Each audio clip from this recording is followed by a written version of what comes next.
नमस्कार साथियों, कैसे हो आप सभी। मैं रश्मि आपका स्वागत करती हूं आपके अपने परिवार आरडब्ल्यू सिविल सर्विसेज में। दोस्तों, मैं आशा करती हूं आप सभी सुपर स्वस्थ होंगे। मुद्दा आजकल में आज हम देखेंगे वाइस प्रेसिडेंट के इस्तीफे के बारे में। जी हां, इन्होंने इस्तीफा दे दिया है। 21 जुलाई को जो है इसमें डेट डली हुई है दोस्तों। तो इसके बारे में देख लेते हैं क्या क्या चीज़ें हैं न्यूज़ में और क्या जो है बातें चल रही हैं अभी कि भाई इन्होंने इस्तीफा क्यों दिया। और जो है ये पहले ऐसे वाइस प्रेसिडेंट बन गए हैं जिन्होंने हेल्थ रीज़न से इस्तीफा दिया है। तो दोस्तों, इससे पहले जो है ये है इनका जो है इस्तीफा, है ना। तो 21 जुलाई इस पे डेट है। बाकी इन्होंने ये मेंशन किया है कि भाई हेल्थ केयर के लिए मतलब प्रायोरिटाइज करना चाहते हैं अपनी हेल्थ को और जो है मेडिकल एडवाइस को फॉलो कर रहे हैं। फिर साथ में इन्होंने जो है इसमें एक आर्टिकल का जिक्र किया है, आर्टिकल 67A। तो दोस्तों उसके बारे में भी देखेंगे कि वो क्या कहता है जिसके तहत इन्होंने जो है ये इस्तीफा दिया है। तो दोस्तों, धनखड़ जी जो है तो एक तरह से पहले ऐसे वाइस प्रेसिडेंट बन गए हैं जिन्होंने हेल्थ के उससे मतलब कि हेल्थ रीजन से जिन्होंने इस्तीफा दिया है। ऐसे पहले वाइस प्रेसिडेंट ये बन गए हैं, है ना। तो दूसरा दोस्तों, इसको ये भी देखने को मिलेगा कि जो है इनके अगेंस्ट ये ऐसे भी पहले वाइस प्रेसिडेंट है जिसके अगेंस्ट जो है अपोजिशन ने नो कॉन्फिडेंस मोशन लाया था। ठीक है, राज्यसभा की ऐसी चेयर थे, क्योंकि हमें पता है जो हमारे वाइस प्रेसिडेंट हैं वो साथ के साथ एक तरह से चेयरमैन होते हैं राज्यसभा के भी, है ना। तो वो दोनों पदों पर काम करते हैं, है ना। तो ये जो है हमारे कॉन्स्टिट्यूशन में इस तरह का अरेंजमेंट है। बाकी हम देखेंगे 21 जुलाई को इन्होंने जो है अचानक इस्तीफा दिया है।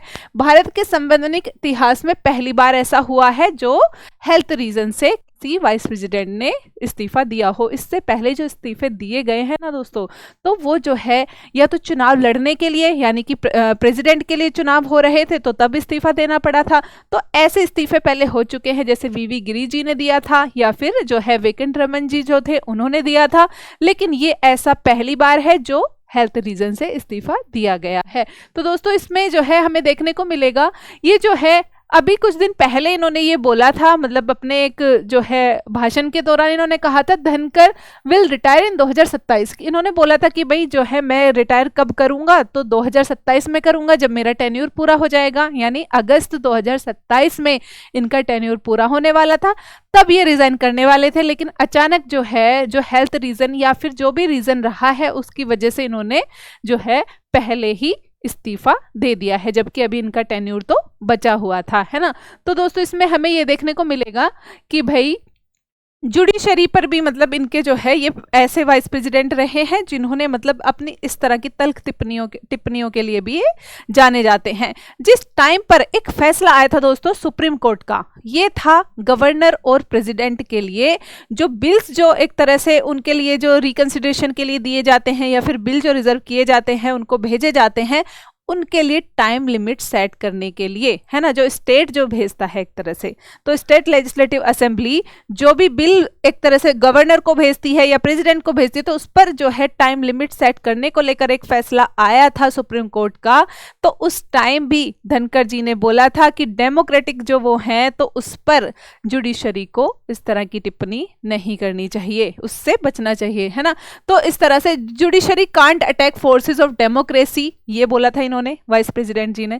तो आगे दोस्तों हमें देखने को मिलेगा कि भाई जो ये हमारे जो वाइस प्रेसिडेंट रहे हैं, तो दोस्तों 67A क्या कहता है, जिस आर्टिकल की जो है एक तरह से चर्चा हो रही है, जिसको इन्होंने रेफरेंस देते हुए जो अपना जो इस्तीफा दिया है वो क्या कहता है। तो इसमें देखने को मिलेगा दोस्तों, इसमें जो है एक तरह से भारतीय संविधान का अनुच्छेद 67 कै, तो इसका जो ए जो मतलब कि एक तरह से पहला क्लोज जो है, उपराष्ट्रपति राष्ट्रपति को पत्र लिखकर इस्तीफा दे सकते हैं, जो एक तरह से तत्काल प्रभाव से लागू हो जाएगा, है ना। तो इन्होंने ये पत्र लिख कर दिया है। हम इससे जुड़े और आर्टिकल्स भी देखेंगे कि भाई जो वाइस प्रेसिडेंट हैं उनसे जुड़े और कौन कौन से आर्टिकल हैं, है ना। तो आगे दोस्तों देखने को मिलेगा कि ये एक तरह से राजस्थान से आते हैं, सुप्रीम कोर्ट के वरिष्ठ वकील रह चुके हैं, उसके बाद सांसद रह चुके हैं, राज्यपाल भी रह चुके हैं और उपराष्ट्रपति बने थे। ठीक है, ममता सरकार जो ममता बनर्जी की सरकार है उनसे टकराव, राज्यसभा में सख्त अनुशासन को लेकर ये एक तरह से न्यूज में बने रहे हैं। और फिर जो अभी दोस्तों अभी के लिए बोला जा रहा है, जो जस्टिस वर्मा थे, है ना। तो जस्टिस वर्मा का जो केस है, जो मतलब कि जिनके यहाँ पर बहुत सारा कैश जो है जला हुआ मिला था, है ना, उनके रेजिडेंट पर, तो वहाँ उनके लिए भी इन्होंने मतलब कई बार उस पर वो भी किया था, इन्होंने एक तरह से ट्विटर पे अपना जो है वो शेयर किया था उन्होंने उस बारे में कि भाई क्यों इतना लेट क्यों वो हुआ, उसको मतलब कि इतना लेट क्यों उसको प्रेस मीडिया में आया वो चीज़ें, है ना। तो उस पर भी इन्होंने टिप्पणी की थी। और अभी दोस्तों बात की जा रही थी जैसे कि भाई मानसून सीजन जो है सेशन चल रहा है, मानसून सेशन चल रहा है, जैसे कि जो पार्लियामेंट में जो सेशन होते हैं, बजट सेशन होता है, मानसून सेशन होता है, फिर विंटर सेशन होता है। तो मानसून सेशन शुरू ही हुआ था, उसके साथ साथ दोस्तों जो सदन में ये जो चल रहा है मानसून सेशन, तो उसका पहला दिन ही हुआ था और उसी दिन जो है उनकी एक तरह से इस्तीफा आ जाता है। और वहां पर डिस्कस क्या होने वाला था, एक तो ऑपरेशन सिंदूर को लेकर चर्चा होनी थी, दूसरा दोस्तों जो जस्टिस वर्मा है तो उनके महाभियोग को लेकर भी एक तरह से वहां पर जो है उनके महाभियोग को लेकर बातें हो रही थी। और इन्होंने कहा था कि भाई ये जो है जो जुडिशरी इंक्वायरी कमेटी जो होती है, जो बनाई जाती है, जो आगे महाभियोग वाला जो वो है उसको रिजोल्यूशन उसको देखती है, तो दोस्तों उसमें जो एक तरह से जो जजेस जो उसमें चुने जाएंगे उसमें, तो उसमें भी इन्होंने बात की थी कि भाई ये उसमें एक तरह से अपना वो रखना चाहते थे, एक तरह से उसमें इन्वॉल्व होना चाहते थे। तो दोस्तों इसको देख मतलब आगे हमें देखने को मिलेगा कि भाई और क्या क्या चीजें इस तरह की चल रही है। तो अभी तो यही है कि भाई जो है जो जस्टिस वर्मा थे तो उनके जो मतलब महाभियोग को लेकर, तो इसको लेकर शायद कुछ अनबन हुई हो या इस तरह का कुछ वो रहा हो, या फिर जो क्योंकि वो जो मतलब एक तरह से जो प्रस्ताव जो लाया गया है उनके महाभियोग के लिए, तो वो प्रस्ताव लोकसभा में भी आ चुका है, राज्यसभा में भी आ चुका है ना। तो जो है राज्यसभा में जो धनखड़ जी हैं तो उनके पास लाया गया था और उसमें ज्यादातर जो है अपोजिशन के ही एमपीज थे जो उसको लाने वाले थे। तो दोस्तों इस चीज को लेकर भी अटकलें ऐसे लग रही है कि हो सकता है कि भाई इस वजह से कुछ जो है कन्फ्लिक्ट हुआ हो, जिस वजह से इनको इस्तीफा देना पड़ा हो। लेकिन मेजरली इन्होंने तो यही बोला है, मतलब कि ये तो सब अटकलबाजी तो मतलब होती रहेगी, लेकिन इन्होंने यही बोला है कि भाई हेल्थ रीजन से मैं ये कर रहा हूं, बट हो कुछ भी सकता है ना। तो आगे दोस्तों इसमें जो है ऐसे समय पर जब मानसून सत्र शुरू हुआ है, 23 जुलाई को इनका राजस्थान का दौरा भी होने वाला था, है ना। तो वहां पर ये जाने वाले थे, यानी कि जब पहले से ही हमारी कुछ इस तरह की प्लानिंग चल रही हो, यहाँ जाने वाले हैं वहां जाने वाले हैं, उससे पहले ही जो इस तरह से इस्तीफा आए तो थोड़ा सा हजम नहीं होता है ना। तो ऐसे लगेगा कि भाई कुछ तो प्रेशर शायद किया गया हो या फिर कुछ और चीजें हो जो इनको पसंद ना आई हो, जिसकी वजह से इन्होंने इस्तीफा दिया हो, है ना। तो दोस्तों इसमें जो है विपक्ष जो भी है, हम बात कर रहे थे जैसे यशवंत वर्मा उनके खिलाफ महाभियोग की, तो ये भी रीजन हो सकता है।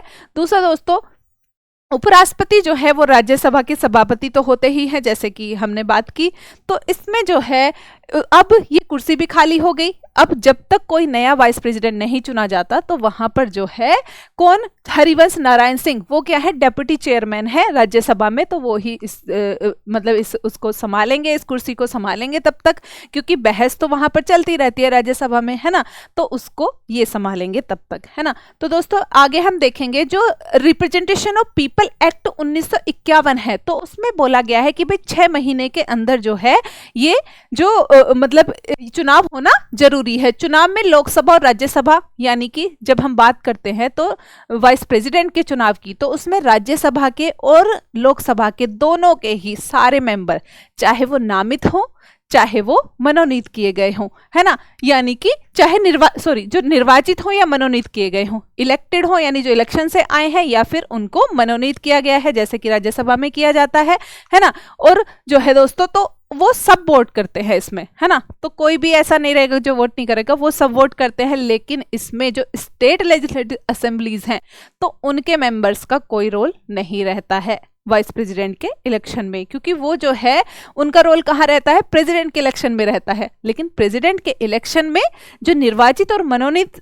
मतलब कि सिर्फ निर्वाचित ही भाग लेते हैं, मनोनीत नहीं लेते हैं, ठीक है। तो ये डिफरेंस है दोस्तों, जो वाइस प्रेसिडेंट और प्रेसिडेंट का जो इलेक्शन होता है दोनों में ये डिफरेंस है, ठीक है। तो इनका जो इलेक्शन जो होगा, तो आगे जो भी वाइस प्रेसिडेंट बनेंगे तो उनका जो है निर्वाचित और मनोनीत सांसद कहाँ कहाँ के, लोकसभा के भी राज्यसभा के भी दोनों ही भाग लेंगे और स्टेट वाले नहीं लेंगे, ठीक है। तो ये हमें याद रखना है। आगे दोस्तों इसमें जो है अगला कौन होगा, तो बीजेपी का समर्थक कोई चेहरा क्योंकि ये थोड़ा सा इस तरह से देखे गए थे कि भाई प्रो गवर्नमेंट रहते हैं, स्टार्टिंग में तो यही लगा था, और अभी जो है इस तरह की अटकलें लग रही है कि भाई हो सकता है कि गवर्नमेंट के साथ ही ना बनी हो लास्ट में, है ना। तो दोस्तों, या फिर गठबंधन का संतुलन, क्योंकि गठबंधन की सरकार अभी चल रही है, तो हो सकता है कि भाई कोई भी अब देखने को मिलेगा कि किसको चुना जाता है।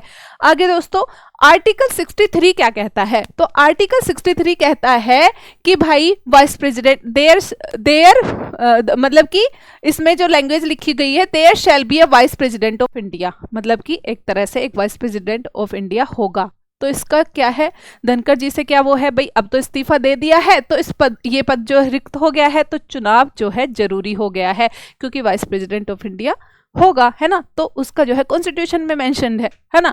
तो आर्टिकल 63 है। आर्टिकल 64 क्या कहता है कि जो उपराष्ट्रपति होगा वो ही राज्यसभा का अध्यक्ष भी होगा, यानी उसका जो है सभापति भी होगा, ठीक है, भले ही वह सांसद न हो। तो उसमें जो है सभापति बोला जाता है, चेयरपर्सन बोला जाता है, तो दोस्तों वो भी होगा। उसके साथ धनखड़ जी संसद सत्र के पहले दिन इस्तीफा देने से राज्यसभा अध्यक्ष का भी पद जो है खाली हो गया है।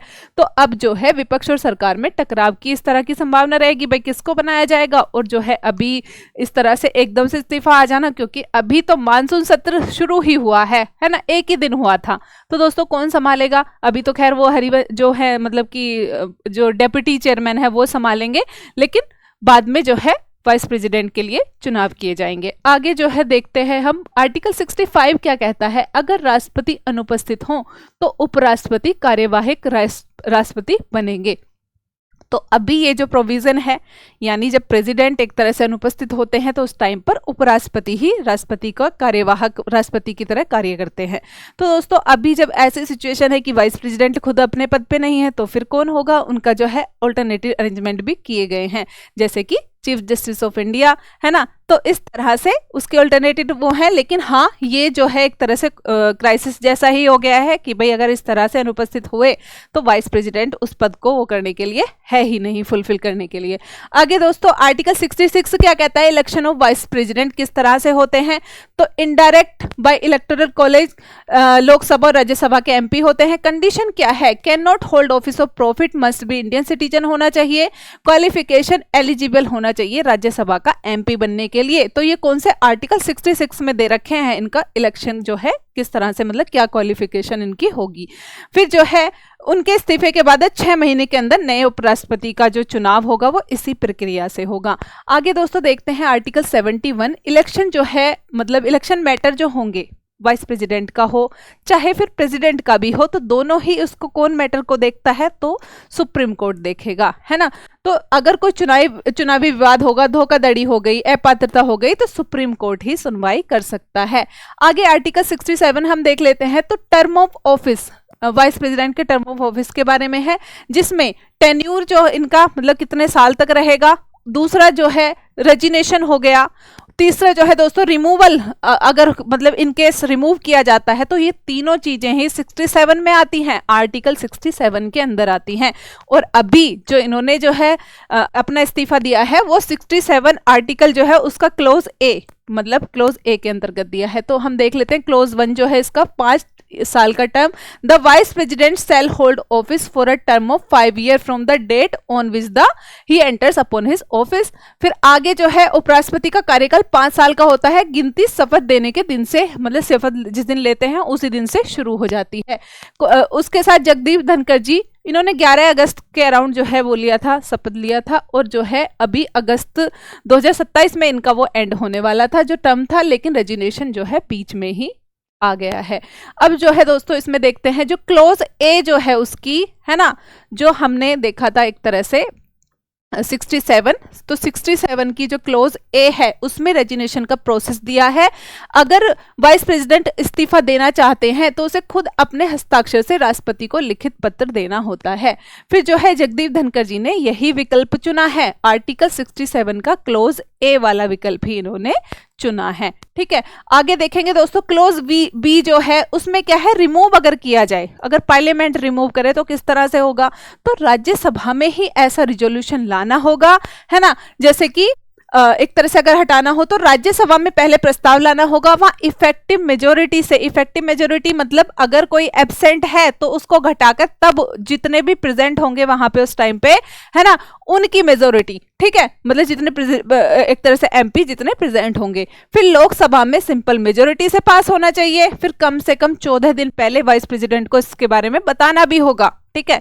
तो ये जो है इसका क्लोज बी में ये लिखा हुआ है, लेकिन इन्होंने जो इस्तीफा दिया है वो क्लोज ए के अकॉर्डिंग दिया है अभी, है ना, तो ये हमें समझना होगा, ठीक है दोस्तों। आगे जो है दिसंबर 2024 में विपक्ष ने जो है राज्यसभा में उनके खिलाफ नो कॉन्फिडेंस मोशन लाने की कोशिश की थी, लेकिन वो बाद में खारिज हो गया था। ऐसे भी ये पहले वाइस प्रेसिडेंट बन गए हैं जिनके खिलाफ नो कॉन्फिडेंस मोशन आया था, है ना, ठीक है। आगे देखेंगे क्लोज सी कहता है कंटिन्यू, मतलब वो कंटिन्यू कर सकते हैं जब तक उनका जो है अगला वो ना आ जाए, तो इस केस में वो भी लागू नहीं होता क्योंकि इन्होंने तो इस्तीफा दिया है ना। लेकिन अगर 5 साल पूरे हो जाएं किसी वाइस प्रेसिडेंट को अपने पद पर, तो नया तब तक नहीं आएगा, तब तक पुराना ही पद संभाल सकता है, ठीक है। तो इसमें जो है ये इस पर एप्लीकेबल नहीं होता है। तो दोस्तों इसके साथ ही मैं इस बारे में आपको यही कहूंगी कि दोस्तों देखते रहिए जो भी न्यूज़ इस तरह के आ रहे हैं। बाकी जो है मतलब जो धनखड़ जी हैं तो उन्होंने अभी इस्तीफा दे ही दिया है, और अभी आगे कौन आएंगे तो उसके बारे में हम जरूर एक मुद्दा, मतलब कि मुद्दा आजकल में जरूर लेकर आएंगे अपना नया मुद्दा, ठीक है। नमस्ते दोस्तों।